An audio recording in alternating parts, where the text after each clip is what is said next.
welcome to the Beyond Cinema Studio, Danae Ringlemann. Firstly, the journey for Indiegogo, let's just take it from the beginning. You were there right at the very, very beginning of this adventure. Obviously, crowdfunding's become something that's ubiquitous, and the ability and the numbers of dollars raised for all sorts of different projects, ranging from film initially to all sorts of crazy technologies, has been something that's been really kind of a powerful movement.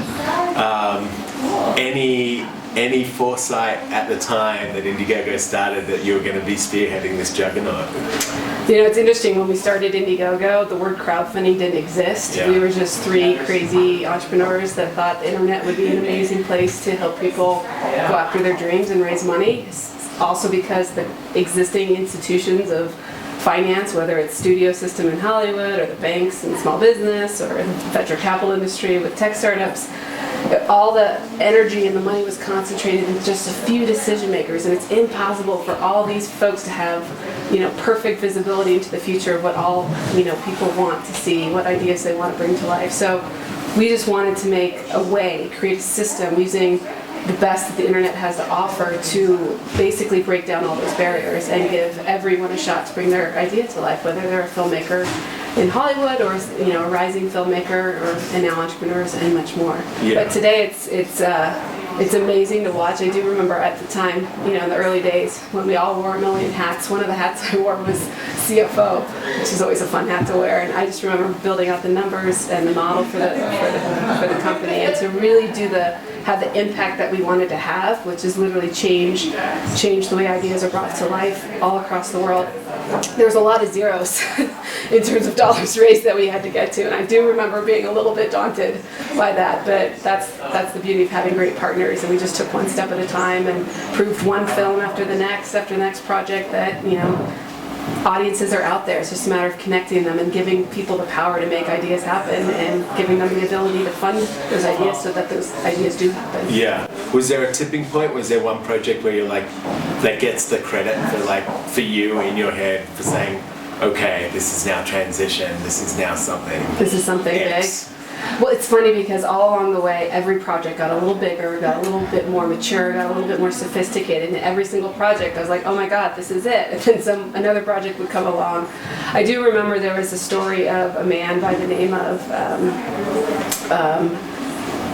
oh, this is what you're going to have to edit because I just got back from maternity leave. I'm totally blanking on his name. Anyway, there was a story of a man who's known as the Schindler of the Congo, and he was basically a pastor. Pastor Marion was his name, who was saving lives of people in the Congo, saving them from execution. And he was focused on that, but then one day his life came under attack, and two CNN reporters who had been following his story across his life decided to do something, and they just found Indiegogo, put up a campaign, raised $50,000 or $60,000, enough to send Pastor Marion to a neighboring country in Africa and get him a kidney transplant and save his life. And we didn't know these CNN reporters. We didn't know anything about the project until it actually happened. And I think that was the first time where we really realized the power of creating an open platform where we're not the gatekeepers ourselves, we're not deciding who's on our platform or not, but literally giving this system back to the world for the world to decide which ideas should be born. And then, you know, after that, it was people's lives were being saved, you know, stories being told. Just recently, Don Cheadle, we all know, Miles Ahead, here at Sundance. It's amazing, premiered in New York and now it's here. He was working on that film for 8 years, could not get any of the studios to say yes and greenlight it. And so he turned to Indiegogo, raised them hundreds of thousands of dollars he needed to finish the film, and now it's here at Sundance. Yeah. And it's not just Indiegogo making that happen, it's the people in the world, it's the fans. It's my brother-in-law, who's a professional DJ, who at his wedding dedicated his whole table to Miles Davis, his absolute favorite artist. It's giving him the power, and people like him the power to see the movies that they want to see, and they want to know Miles' story. And so that's what's incredible about this whole revolution. Yeah, and then like it was also interesting that maybe that was the magic too, like that kind of giving it back and not being the gatekeepers. But there were other platforms, right? You know, I remember Fundable, like at that time as well, like kind of getting its gear going, but then, you know, Indiegogo and Kickstarter were the ones that kind of raised above somehow. Yeah, I think we were the first ones out of the gate because we didn't have anybody else to compare ourselves to. So Yeah. I remember that early start because what we were realizing and trying to prove to the world that the internet can be an incredible mechanism to connect with audiences, like-minded people who want to see these stories told. That was how we had to pitch it. We didn't have the word crowdfunding to explain ourselves because we were the first platform out there. Yeah. And so now that it's become an industry, it just kind of shows that, you know, people lean into their lives. People want to be part of things. They want to be part of a story being told. They want to be part of the making of a business, bringing a product to life, all kinds of things. And it's cool to kind of see it really become established now because, you know, we've been working on Indiegogo for 8 years. We just had our 8th birthday. And it's funny to talk about the Miles Davis film because it was trying to happen for 8 years. So I feel like we had this parallel path. Yeah. We both finally got birthed. Yeah. But that's what happens when you literally give the power back to the people, the audiences. Do you to think you'll choose. take that next step? I know there's a lot of talk now about the equity component, whether you go the route of offering equity along with the projects and equity crowdfunding. Yeah. Do you think that's going to be something that Indiegogo also gets into? I definitely think we're very much leaning into it because that was actually my original idea, was to create a system that would allow anybody to invest in independent projects actually. And it wasn't until I met my co-founders who said, if you really want that to happen, if you really want to democratize finance, you got to take your idea, which was offline at the time, and bring it online and use this thing called the internet, the ultimate democratizer. But at that time, this was 10 years ago, I explained to them, well, you got these things called the SEC laws that kind of makes it illegal to do it. So, but I agree, the internet is the mechanism we need to figure out and make it work. So that's the ultimate channel that will make it work. So what we did was we put the equity on hold. We're like, okay, let's just go prove that the internet is a great place for people to connect with audiences and raise money. Yeah. We came up with the perks model. It was a total experiment. I remember writing it on the kitchen board in the whiteboard in the kitchen late at night with the guys. Where were you? What like location? We were in Berkeley, California. We had just gotten approved to have a few desks in the incubator space at Berkeley, which was the basement of the Bancroft Hotel, where they cooked all the bacon every day at 3 o'clock. That's all I remember is we For smelled better bacon. or worse? We never could eat it, so for worse. It was very, very early days, but we knew that if people could invest in something, they needed something in return. And so that's when we came up with the idea of perks.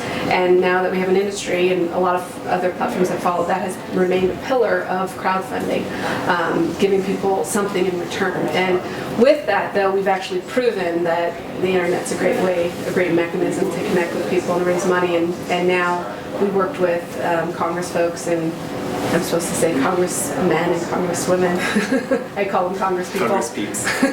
I asked them, can I address you guys as Congress people? And they said no. I was like, okay. But we worked with them to help understand the ability, how many jobs are being created, how many stories were getting told, films were getting made, businesses were getting started that historically wouldn't have happened if they were reliant on the traditional gatekeeping system. And so equity crowdfunding is coming, it's here, and we're excited about figuring out how to navigate that. So you mentioned being in Berkeley at that beginning. What's the most remote or interesting location that's used Indiegogo? Ooh, good question. There's been campaigns and funders from every single country of the world. We have the data to show that. I'm amazed, and that happened quite early. That again speaks to the power of using a technology that can reach people and give people access. One of my favorite stories, though, is of a young woman who was in Nairobi, Kenya, and she had literally taught herself to code in an internet cafe, which was how she accessed the internet. And in the process, she applied to coding camp in America, and she got in. And then she didn't have the money to come to America, so she turned to Indiegogo, raised the $5,000 to come over, and at that point the country didn't actually let her in because she was under 18, and if you're under 18 you can't travel alone as a minor from Kenya into the United States. And so rather than give up, she then turned to Indiegogo to raise money to start her own coding school in Nairobi. So very cool, and she's still at it. But I mean, we've had campaigns from all over the world. not just helping people, go after their dreams, but also so many films, so many. I think our very first campaign ever funded was for a film called The Lilliput, which was a film. It was a fiction film, but based on a true story chronicling chronicling a dwarf who survived the Holocaust by hiding in garbage cans. Oh. I mean, talk about a niche film, but there's an audience there, and that audience has every right to see that film and make that film happen. And so you talk about empowering people. Obviously, Ava DuVernay has been incredible in terms of just bringing all her experiences as a producer and as a PR person and as obviously a filmmaker, writer, director.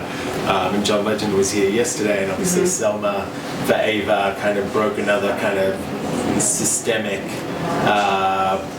broke against the grain and got a lot of attention and won an Oscar for the song for John and for comment.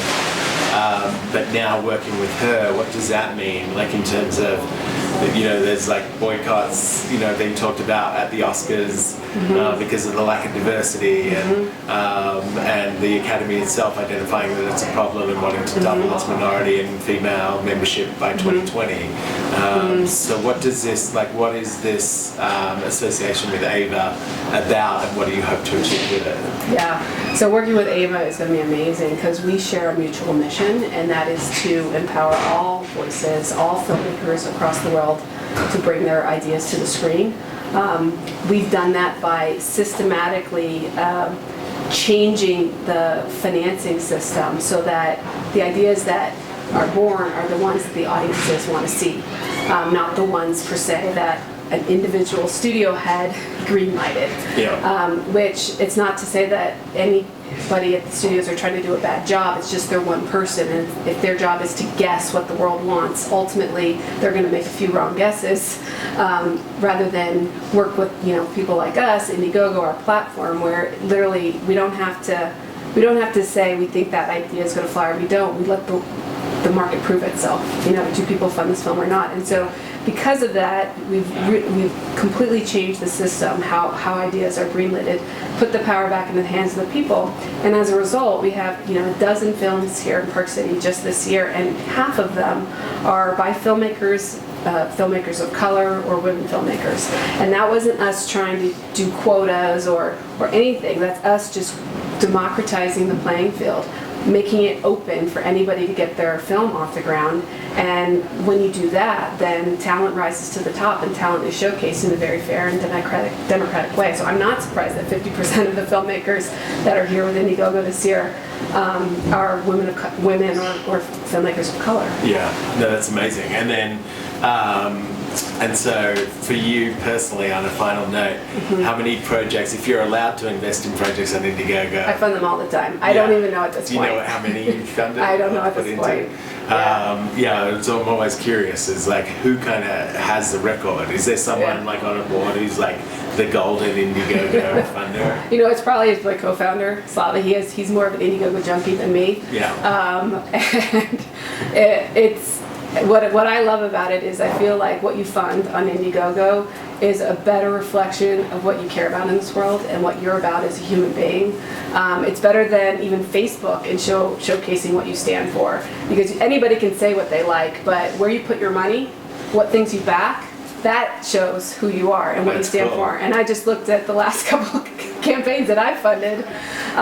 The last one, to be totally honest, was for a project called Conscious Period, which is by two women who are trying to make organic tampons free of pesticides and ingredients that are very harmful to the body. And they're doing a Tom Shoes model where buy one, give one. If you think about it, what do homeless women do when they get their period? Really tough. So they're trying to tackle that problem. The campaign before that was, we all know what's going on in the world with the Syrian refugee crisis. A woman wanted to do something about it, and she saw an image of all these parents walking across the borders with their kids holding them for miles and miles on end. And so she wanted to do something about it. She started an Indiegogo campaign to raise money to bring baby carriers to Greece and give them to the refugees, and they within weeks had enough money to bring 3,000 carriers, which is just the beginning, but it happened overnight. And that is what Indiegogo is about. It's about giving people the power to just make something happen in that moment. No waiting for approval, no application necessary. You want to make something happen, you have the platform to reach the communities that care as well and make it happen. That's awesome. Thank you for that, and thanks for coming and hanging out with us for a little bit. Sure.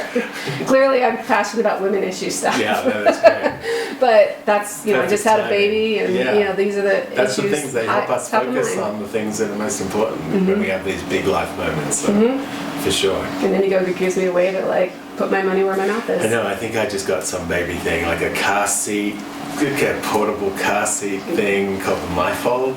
Oh, was it flat so you don't have to wear it? Yeah. I think I did that one. And that's Indiegogo. the beauty of this is there's some of the craziest things that are coming out. We had a campaign for cat earphones.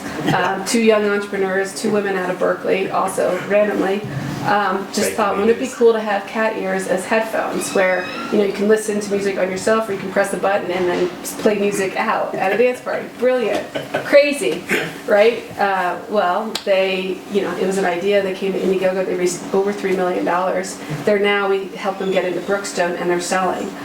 So Indiegogo helps literally the whole life cycle, from before funding, during funding, and after funding, because what our mission is to create, enable access to entrepreneurship for absolutely everybody, and to carry you through from idea to market.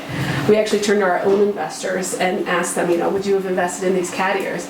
And I think one of them said, no bleeping way. Yeah. Which just speaks to how bias and judgment can get in the way. And it also speaks to how it's impossible for an individual person to know if one idea has a market or not. Yeah. You just have to let the market prove itself, and that's what Indiegogo does. It tosses it over the wall and say, hey market, do you want this to exist? Yes or no? The obstacle's different because people would invest $20 or whatever it is in those things, but maybe an investor wouldn't still. Like even afterwards, so it's like a different barrier and different threshold of purchasing power and investing power. It's really cool. And then what happens then is you then have the traditional investors switching gears, rather than remaining as gatekeepers or getting the acronym gatekeepers, which nobody wants.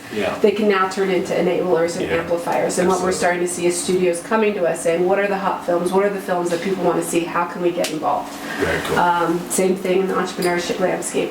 Technology entrepreneurs are, validating their idea for cat earphones or what have you, proving that there's a market, and then the retailers and the venture capitalists are coming and saying, this is clearly something the world wants. How can we get involved and amplify it? So they go from being no men to yes men again, which is really making the whole ecosystem more sound, more fair, more democratic, more efficient. Everybody wins. It's great.